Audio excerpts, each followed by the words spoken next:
లూకా రాసినటువంటి సువార్త 15వ అధ్యాయం.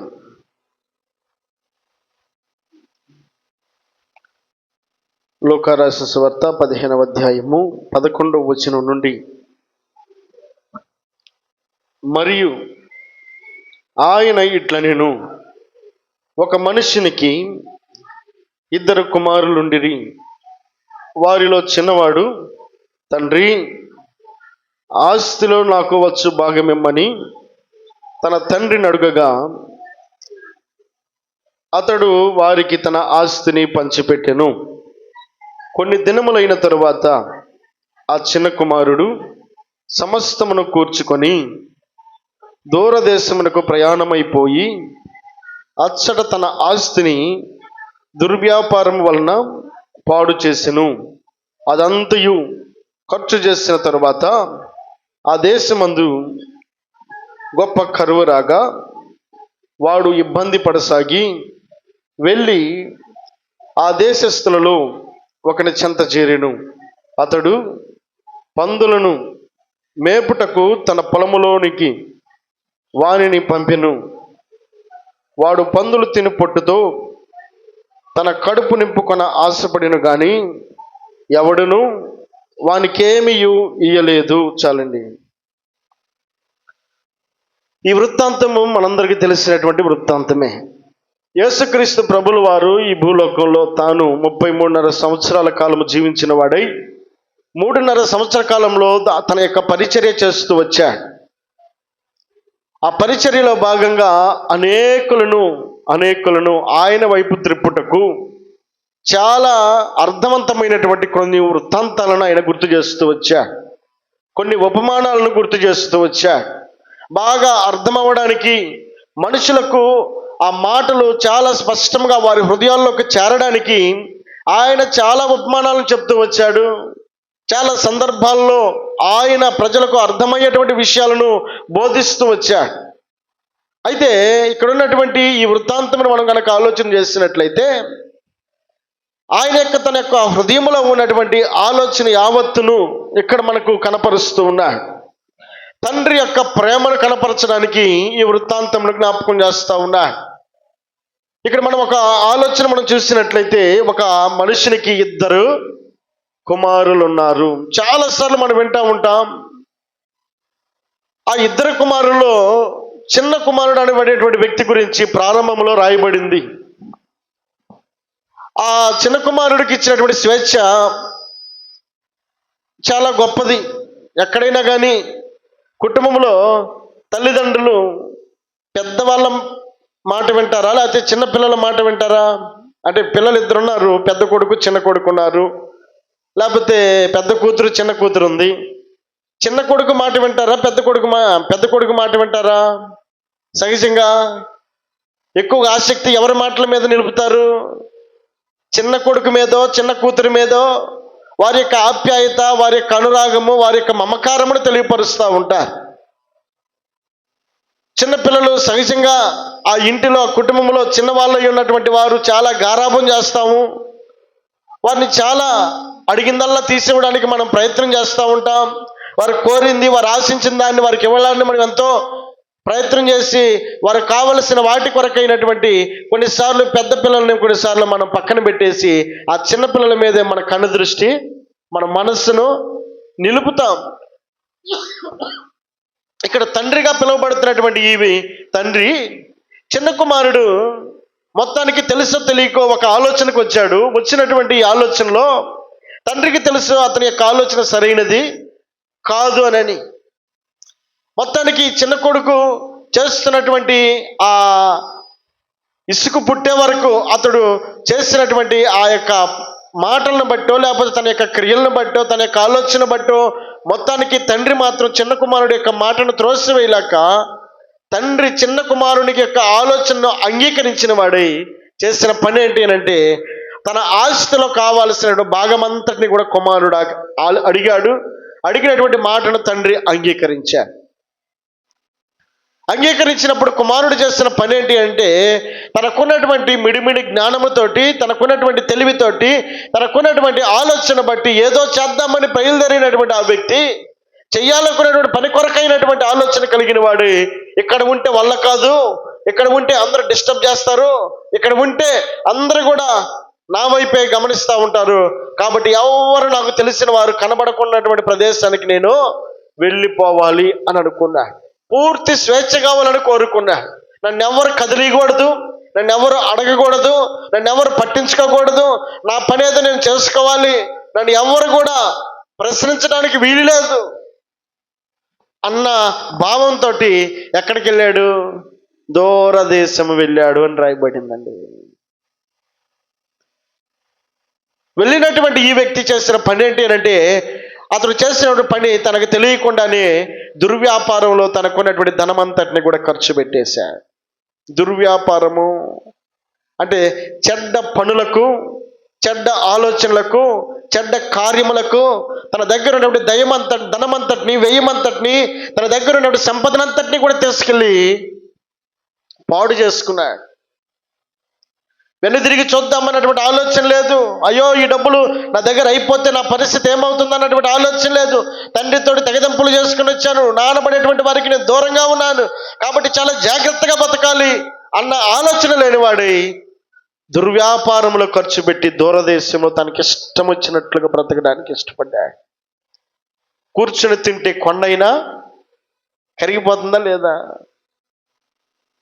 అతను చేస్తున్న జలసాలకి, అతను చేస్తున్నటువంటి తన ఇష్టమైనటువంటి కార్యములకు తనకున్నటువంటి ధనమంతటిని కూడా వ్యయపరుచుకున్నాడు, మొత్తాన్ని కూడా పాడు చేసుకున్నాడు. ఇక తన దగ్గర ఏమీ కూడా మిగలలేదట, ఏమీ కూడా మిగలలేదు. ఇప్పుడు చేయాల్సిన పని ఏంటి అంటే, ఒకప్పుడు బాగా బ్రతికిన వ్యక్తి, ఒకప్పుడు ఘనంగా ఘనపరచబడినటువంటి వ్యక్తి, ఒకప్పుడు ఉన్నతమైనటువంటి కుటుంబంలో పెరిగినటువంటి వ్యక్తి, ఉన్నతమైనటువంటి ఆలోచనలు, ఆశలు కలిగినటువంటి ఈ వ్యక్తి ఇక ఏమి చేసేది లేక తన మనసులో అనుకున్నాడు, ఇక్కడ నేను బ్రతకాలి అంటే ఎక్కడొక చోట నేను పని చేసుకోవాలనుకున్నాడు. అప్పటి వరకు పని చేసిన వాడు కాదు. చిన్నపిల్లలకి మనం పని చెబుతామా? కష్టం నష్టం ఆ పెద్ద పిల్లలే ఏం చేసినా వారి కష్టాన్ని మనం గమనించం. చిన్నపిల్లలు మాత్రం గారాబంగా పెంచుతూ ఉంటాం. తల్లి అయినటువంటి శారా కూడా గుడారములో నుండి రాకుండా యాకోబుని చాలా సౌమ్యంగా పెంచిందట. పెద్ద కుమారుడైనటువంటి ఏశావు మాత్రం అడవుల్లోకి వెళ్ళి వేటాడి ఆ కుటుంబానికి కావాల్సిన పోషణ అంతటిని కూడా సంపాదించడానికి అతడు పని చేయడానికి ఏశావు ప్రయత్నిస్తూ ఉంటే, చిన్న కుమారుడైనటువంటి యాకోబు మాత్రం చాలా సౌమ్యుడుగా గుడారముల నుంచి బయటికి రాకుండా తన తల్లి సాకుతా ఉంది. ఇక్కడ ఉన్నటువంటి ఈ పరిస్థితిని మనం గమనించినప్పుడు, చిన్న కుమారుడు అని పిలువబడ్డాడు. ఏనాడు కూడా కష్టాన్ని చూసిన వాడు కాదు, ఇబ్బందులు చూసిన వాడు కాదు, సంతోషాన్ని అనుభవించినటువంటి వ్యక్తి, ఆనందాన్ని అనుభవించినటువంటి వ్యక్తి, ఏమీ అర్థం కాని వయసులోనే తండ్రితో విభేదించి దూరదేశం వెళ్ళి దుర్వ్యాపారంలో ఖర్చు అంతటిని కూడా పాడు చేసుకున్నవాడై ఇప్పుడు ఒకని కింద పని చేయడానికి వెళ్తా ఉన్నాడు. పని చేయడానికి మొత్తానికి తీర్మానం చేసుకున్నాడు. ఇంకేం చేయగలుగుతాడు? మొత్తానికి మొండి నిర్ణయం తీసుకున్నాడు. పని చేయడానికి వెళ్ళాడు, కానీ ప్రతిఫలం మాత్రం దక్కలేదు. ఆశించాడు, కానీ ఆశలు మాత్రం గల్లంత అయిపోతా ఉన్నాయి. యజమాని ఏమో ఆహారం పెట్టడం లేదు, పని మాత్రం చేయించుకుంటున్నాడు. చేసేది లేక కనీసం పందులు తినే పొట్టైనా తిందామనుకుని అక్కడికి వెళ్తే పందులు కూడా అతనిని త్రోసేస్తా ఉన్నాయట. ఒకప్పటి స్థితిగతులన్నీ కూడా తన మనసులో మెదలటం ప్రారంభమయ్యాయి. అయ్యో, నేను ఎక్కడున్న వాడిని, ఎక్కడికి వచ్చాను, ఏం చేయాలనుకున్న వాడిని ఏం చేస్తున్నాను, ఏ ఉద్దేశంతో వచ్చాను, ఇప్పుడు ఎక్కడున్నాను నేను? ఇదిగో నా తండ్రి దగ్గర నేను గారాభంగా పెరిగాను, ఇష్టం వచ్చినట్టుగా పెరిగాను, నాకున్నటువంటి సౌఖ్యమును నేను వదులుకొని నా ఇష్టపూర్వకంగా నేను విభేదించి దూరదేశం వెళ్ళడం వలన, దుర్వ్యాపారంలో ఖర్చు పెట్టడం వలన, నా అంతటా నేను చేసుకున్నటువంటి స్వయంకృత అపరాధం వలన నేను పొందినటువంటి నష్టము నా జీవితంలో కష్టంగా మారిపోయింది. కాబట్టి తన మనస్సులో ఒక ఆలోచనకు వచ్చాడు. చదువుదాం మాట.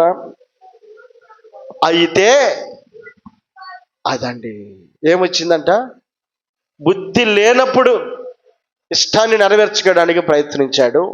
బుద్ధి లేనప్పుడు తండ్రితో విభేదించడానికి పూనుకున్నాడు. బుద్ధి లేనప్పుడు నాకు కావాల్సింది నాకు ఇవ్వు అని చెప్పనని తండ్రితో తెగదెంపుల మాటలు మాట్లాడాడు. బుద్ధి లేనప్పుడు దూరదేశం వెళ్ళాలనుకున్నాడు. బుద్ధి లేనప్పుడు తనకున్నటువంటి ధనమంతటిని కూడా వ్యయపరుచుకున్నాడు.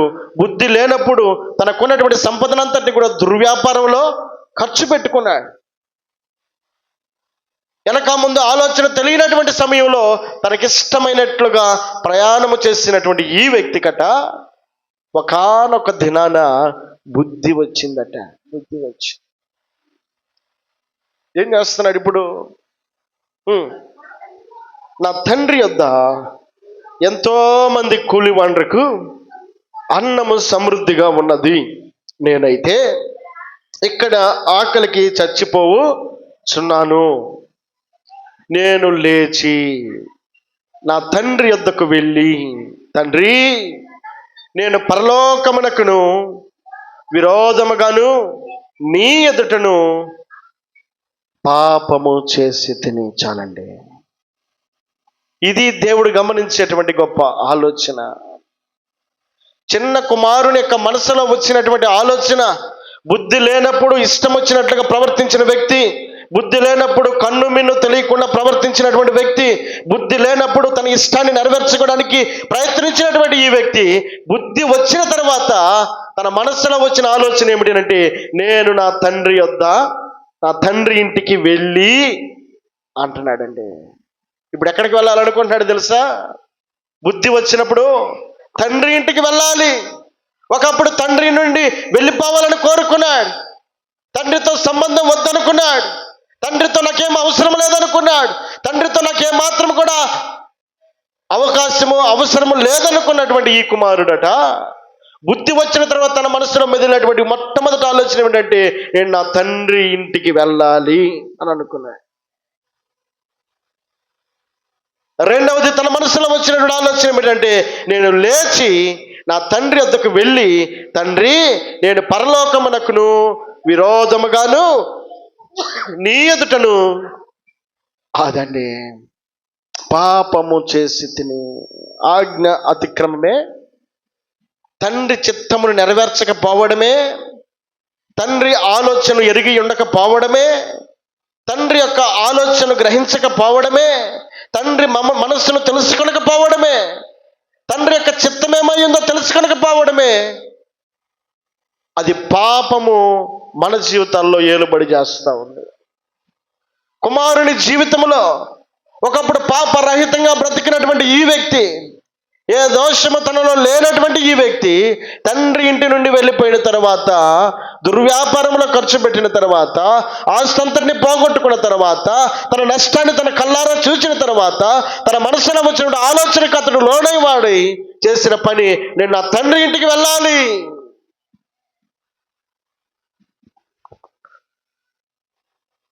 చాలాసార్లు మన తప్పిదాలను మనం గమనించలేమండి. అన్ని నష్టపోయిన తర్వాత, అన్ని కష్టాలను అనుభవించిన తర్వాత, అన్ని ఇబ్బందులు మనం చూసిన తర్వాత, అప్పుడు తండ్రి వద్దకు రావడానికి మనం సుముఖత చూపిస్తాం ఈ చిన్న కుమారుని వల్లే. అయినప్పటికీ తండ్రి తోసేసేవాడు కాదు. ఆయన వాక్యం సెలవిస్తూ ఉన్నటువంటి మాట, నా యొద్దకు వచ్చేవారు నేను ఏమాత్రమును త్రోసివేయను. తెలియక చేసినటువంటి చిన్న కుమారుని జీవితంలో, అతని జీవితంలో గొప్ప పెనుమార్పుకు కారణం ఏంటి అంటే, అతను బుద్ధి వచ్చిన తర్వాత తన మాటల్లో వచ్చిన మార్పు ఏంటినంటే, తన మనసులో వచ్చిన మార్పు ఏంటినంటే, తన క్రియలో వచ్చిన మార్పు ఏంటినంటే, నేను తండ్రి ఇంటికి వెళ్ళాలి. రెండవది, తన తప్పును తెలుసుకున్నవాడై ఒప్పుకుంటా ఉన్నాడు. దేవా, నేను ఏ పొరపాటు చేశాను నాకు తెలియదయ్యా, నన్ను క్షమించయ్యా అని అనడం లేదు. ఏమంటున్నాడు?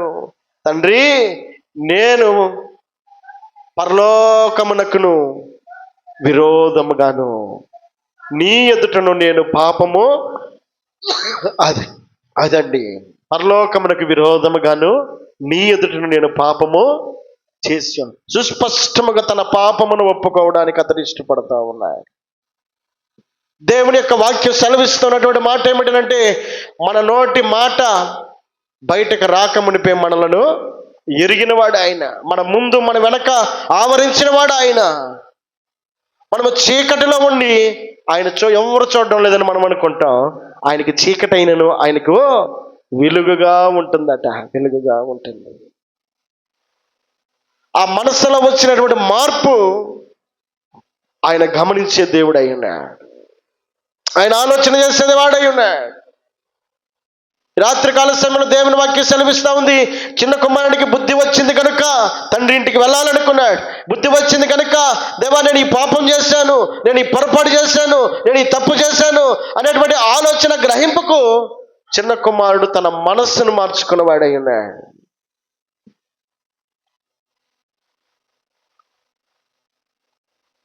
ఎందుకు ఖచ్చితంగా మన పాపాన్ని మనం ఒప్పుకోవాలి? ఏదో ఒకట్లే అనేటువంటి మాటను దేవుడు అంగీకరించడు. చాలాసార్లు మనం చేస్తున్నటువంటి పొరపాటు, మనం చేస్తున్నటువంటి తప్పిదమ్మను మనం ఒకసారి మనం జ్ఞాపకం చేసుకోగలిగితే, చిన్న కుమారుడు అంటాడు, దేవా నేను పరలోకమునకును నీకును నేను పాపము చేసి ఉన్నానయ్యా, నీ ఆజ్ఞ నేను అతిక్రమించి ఉన్నానయ్యా.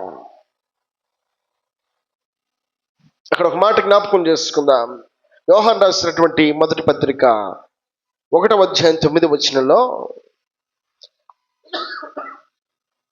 యోహాను రాసినటువంటి మొదటి పత్రిక 1వ అధ్యాయం 9వ వచనం, మన పాపములను మనము ఒప్పుకొని ఎడల ఆయన నమ్మదగిన వాడును నీతిమంతుడును గనుక ఆయన మన పాపములను క్షమించి సమస్త దుర్నీతి నుండి.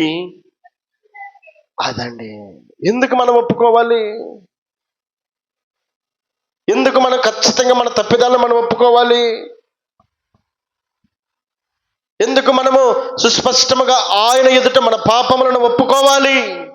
ఆయన సమస్త దుర్నీతి నుండి మనలను విడుదల కలుగు చేసేవాడు. ఆయన డాక్టర్ దగ్గరికి వెళ్ళి ఫలానా అనేటువంటి రోగాన్ని నువ్వు చెప్పకుండా ఏందో ఒంట్లో ఏం బాగలేదు అనే మాట ఒక్కటి చెప్పామనుకో, ఆయన సరైనటువంటి ట్రీట్మెంట్ ఇస్తాడా? ఏం చెప్పాలి? కన్ను నొప్పో, కాలు నొప్పో, ముక్కు నొప్పో, చెయ్యి నొప్పో, మోకాలు నొప్పో, మనకున్నటువంటి అనారోగ్య స్థితి ఏమయ్యిందో ఆ స్థితిని ఆయన ఎదుట మనం చెప్పగలిగితే తప్పక సరైనటువంటి ట్రీట్మెంట్ను డాక్టర్ గారు మనకు ఇవ్వగలుగుతాడు.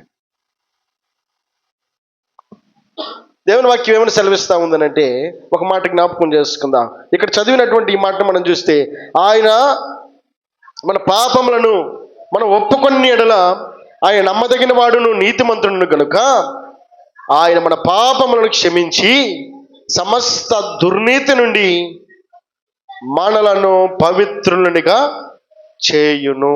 చాలండి, మనల్ని పవిత్రులుగా చేస్తాడు ఆయన మన తప్పిదములు మనం ఒప్పుకొని ఎడల. రెండవది ఆయన వాక్యం సెలవిస్తూ ఉంది, సామెతల గ్రంథము 28వ అధ్యాయం 13వ వచనం. సామెతల గ్రంథం 28:13, అతిక్రమములను దాచిపెట్టువాడు వర్ధిల్లడు, వాటిని ఒప్పుకొని విడిచిపెట్టువాడు కనికరము పొందును. చాలండి, అతిక్రమములను దాచిపెట్టువాడు వర్ధిల్లడు.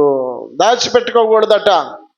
పొరపాటు చేసామో, తప్పు చేసామో, వెనకబడిపోయామో, జారిపోయామో, తొందరపడ్డామో, ఏ విషయంలో మనం ఎక్కడ పొరబడి ఉన్నామో సమస్తమును కూడా ఎరిగిన వారమై మన తప్పిదమును మనం ఒప్పుకునే ఎడల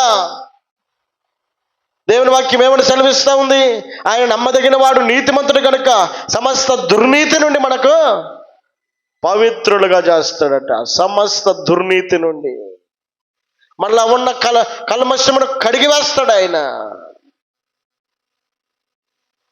ఇక్కడ రాయబడిన మాట ఏమిటంటే, అతిక్రమమును దాచిపెట్టుకునేవాడు వర్ధిల్లడు, వాటిని ఒప్పుకొని విడిచిపెట్టువాడు అదండి కనికరము పొందాలి అని అంటే ఒప్పుకొని విడిచిపెట్టాలి.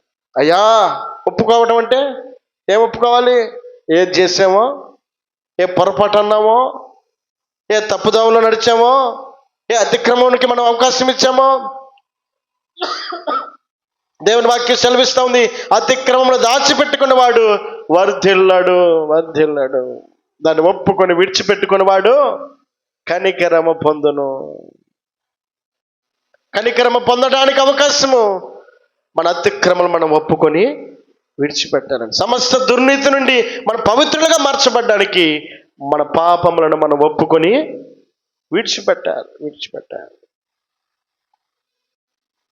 మరొక సందర్భంలో అంటాడు కదా ఆయన, ఒక మాట జ్ఞాపకం చేసుకుందాం. దానియేలు గ్రంథం 9వ అధ్యాయం 3-4 వచనాలు. దానియేలు 9వ అధ్యాయము 3-4 వచనాలు.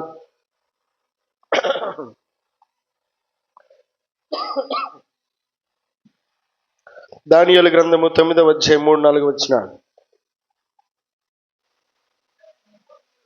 అంతటా నేను గోనెపట్ట కట్టుకొని ధూళి తలపైన వేసుకుని ఉపవాసముండి ప్రార్థన విజ్ఞాపనలు చేయుటకై ప్రభు ఒక దేవుని ఎదుట నా మనస్సును నిబ్బరము చేసుకుని కొంటిని. నేను నా దేవుడైన యెహోవా ఎదుట ప్రార్థన చేసి ఒప్పుకున్నదేమనగా, ప్రభువా, మహత్యము గల భీకరుడవగు దేవా, నీ ఆజ్ఞలను అనుసరించి నడుచు వారి ఎడల నీ నిబంధనను నీ కృపను జ్ఞాపకము చేయువాడా. మేమైతే నీ దాసులకు ప్రవక్తలు నీ నామమును బట్టి మా రాజులకును మా అధిపతులకును మా పితరులకును యోదయ దేశముల అందరికీ చెప్పిన మాటలను ఆలకింపక నీ ఆజ్ఞలను నీ విధులను అనుసరించటం మాని పాపులను దుష్టములనైన చెడుతనము యందు ప్రవర్తించుచు తిరుగుబాటు చేసిన వారము చాలండి. ఎలా ఒప్పుకుంటున్నాడు భక్తుడైనటువంటి దానియేలు? ఎంత సుస్పష్టముగా తన వాక్కులను, తన మనసులో ఉన్నటువంటి భావమును దేవునితో మాట్లాడుతూ ఉన్నాడు, ప్రార్థన చేస్తూ ఉన్నాడు. ఎలాంటి ప్రార్థన? నేను నా దేవుడైన యెహోవా ఎదుట ప్రార్థన చేసి ఒప్పుకొన్నదేమనగా. ఏం ఒప్పుకుంటున్నాడు?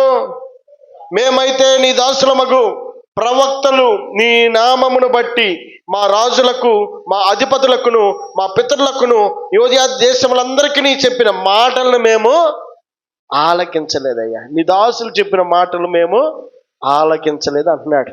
రెండవది, నీ ఆజ్ఞలను నీ విధులను అనుసరించుట మానేము. ఒకటి, సేవకుని మాట మేము వినలేదు. రెండవది, నీ ఆజ్ఞలను మేము అనుసరించడం లేదు. పాపులమును దుష్టులమునై చెడుతనమందు ప్రవర్తించుచు తిరుగుబాటు చేసిన వారము. ఎంత స్పష్టంగా ఒప్పుకుంటున్నాడండి. ఏదో చేశామని చెప్పానని వాళ్ళు మాట్లాడినట్టుగా అక్కడ కనబడడం లేదు. ఏ తప్పు తనలో ఉందో ఎరిగిన వాడై, ఏ పొరపాటు దేవునికి అతనికి మధ్యలో దాగినటువంటి పాపం ఏమైందో ఆ పాపమును దేవుని వాక్యం సెలవిస్తూ ఉంది. మనము కనికరము పొందాలి అంటే మన తప్పిదములను మనము ఒప్పుకొనాలట. ఒప్పుకొనివాడు కనికరం పొందుకొను, దాచిపెట్టుకున్నవాడు వర్ధిల్లాడు అని వాక్యం సెలవిస్తాం. కనుక స్పష్టంగా చెప్తున్నటువంటి మాట, దేవాన్ని దాసుల యొక్క మాట మేము వినలేదు, నీ ఆజ్ఞలను మేము అనుసరించలేదు. మూడవది ఏమంటాడు? మేము పాపులమును దుష్టులమునై చెడుతనము యందు ప్రవర్తించుచు తిరుగుబాటు చేసామయ్యా. మేము తిరుగుబాటు చేసిన వారము, నీ దాసుల మాట మేము వినని వారము, నీ మాటలు మేము గైకొనని వారము, ఈ విషయాలు మేము పొరబడి ఉన్నాం అని దేవునితో భక్తుడైనటువంటి దానియేలు సుస్పష్టముగా మాట్లాడుతాడు. ఈ రాత్రికాల సమయంలో దేవుడు నీతో నాతో మనతో మాట్లాడుతున్నాడు. చిన్న కుమారుడు తన మనసులో వచ్చినటువంటి గొప్ప మార్పు, దేవా పరలోకమందు ఉన్న నీ విరోధమును నీ ఎదుట నేను పాపము చేసి ఉన్నానయ్యా, ఇక మీదట నీ కుమారుణ్ణి అనిపించుకున్నటకు యోగ్యుడను నేను కాను.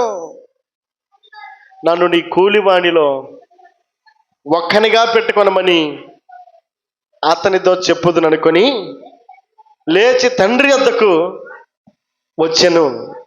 వాడు ఇంకా దూరముగా ఉండగా తండ్రి వానిని చూచి కనికిరపడి పరిగెత్తి వాని మెడ మీద ముద్దు పెట్టుకొని, అప్పుడు ఆ కుమారుడు అతనితో, తండ్రి, నేను పరలోకమునకు విరోధముగా నీ ఎదుట నేను పాపము చేసి తిని, ఇక మీదట నీ కుమారుని అనిపించుకున్నటకు యోగ్యుడు నేను కాననెను. అయితే తండ్రి తన దాసులను చూచి ప్రశస్త వస్త్రము త్వరగా తెచ్చి వీనికి కట్టి వీని చేతికి ఉంగరము పెట్టి పాదములను చెప్పులను తొడిగించి కొవ్విన పశువును తెచ్చి వారి వడ్డించుడి, మనము తిని సంతోషపడదము. ఈ నా కుమారుడు చనిపోయి మరలా బ్రతికెను, తప్పిపోయి దొరికెనని చెప్పాను. చాలండి. అతడు ఆశించిందేమో తన పనివాణిలో ఒక్కడగానైనా ఉండటానికి అతడు ఇష్టపడ్డాడు. తండ్రి ప్రేమ ఎలాంటిదేనంటే, తప్పిపోయినటువంటి ఆ కుమారుడు మరలా తిరిగి తన కుమారునిగానే స్వీకరించడానికి తండ్రి ఇష్టపడ్డాడు. కుమారుడు అనుకున్నాడు నేను యోగ్యుని కాదనుకుంటున్నాడు. తండ్రి అంటున్నాడు, నీవు తప్పిపోయి మరలా తిరిగి వచ్చేవి కనుక నీవు నా కుమారుడివే అని చెప్పని ఆయన అంగీకరించడానికి ఇష్టపడుతున్నాడు. ఆయన ఎద్దుకు వస్తే ఆయన త్రోసేసేవాడు కాదు. మనసు మార్చుకోవాలి కానీ, తప్పిదాన్ని తెలుసుకోవాలి కానీ, తప్పిదాన్ని ఒప్పుకునేవాలి కానీ దేవుని వాక్యం సెలవిస్తూ ఉంది, తప్పిదమ్మలను ఒప్పుకునేవాడు కనికరాన్ని పొందుతాడట. ఒప్పుకున్నటువంటి చిన్న కుమారుడు ఆ తండ్రి కనికరాన్ని పొందుకున్నవాడే గణపరచుటకు అర్హుడుగా కనబడుతున్నాడు. తండ్రి ఎంత ఆనందంగా అతను ఆహ్వానిస్తూ ఉన్నాడు. అతడు దూరముగా ఉండగా తండ్రి అట పరిగెత్తుకుంటూ వెళ్ళాడట. ఎంత జాలిపడే మనసు కలిగిన వాడు తండ్రి. బుద్ధి వచ్చి తన తప్పిదాలను ఒప్పుకున్న తర్వాత ఆ కుమారునికి కలిగినటువంటి ఘనతను మనం ఆలోచన చేయగలిగితే, ఈ రాత్రికాల సమయంలో నీవైనా నేనైనా ఆ ఘనతకు అర్హులము అవ్వాలి అని అంటే మనం ఏమై ఉన్నామో అది గ్రహించగలిగితే తప్పక తండ్రి మనల్ని హక్కును చేర్చుకోవడానికి ఆయన ఇష్టపడే దేవుడు అయినాడు. దేవుని స్తోత్రం చెల్లిద్దాం. హల్లెలూయా. మొట్టమొదటిగా మనము సరిచేయబడితే తప్పగా మనము మన కుటుంబమును మన దేశమును సంతోషముగా ఉండగలుగుతుంది. దేవుని స్తోత్రం చెల్లిద్దాం. హల్లెలూయా. అందుకే ఒక మాట 2వ దినవృత్తాంతాల గ్రంథములో 7వ అధ్యాయము 14-15 వచనాలు, నా పేరు పెట్టబడిన నా జనులు తమను తాము తగ్గించుకొని ప్రార్థన చేసి నన్ను వెతికి తమ చెడు మార్గములను విడిచిన ఎడల ఆకాశము నుండి నేను వారి ప్రార్థనను విని వారి పాపములను క్షమించి వారి దేశమును స్వస్థపరచుదును. ఈ స్థలమందు చేయబడి ప్రార్థనల మీద నా కన్ను దృష్టి నిలుచును, నా చెవులు దానిని అదండి. ఆయన మన ప్రార్థన వినాలి అని అంటే, ఆయన కనుదృష్టి మన ప్రార్థన మీద ఉండాలి అని అంటే, నా పేరు పెట్టబడిన నా జనులు తమ్మును తాము తగ్గించుకొని ప్రార్థన చేసి నన్ను వెదికిని తమ చెడు మార్గములను విడిచిన ఎడల, తమ చెడు మార్గములను విడిచిన ఎడల ఏం చేస్తాడంట? ఆకాశము నుండి వారి ప్రార్థనను విని వారి పాపాలను క్షమించి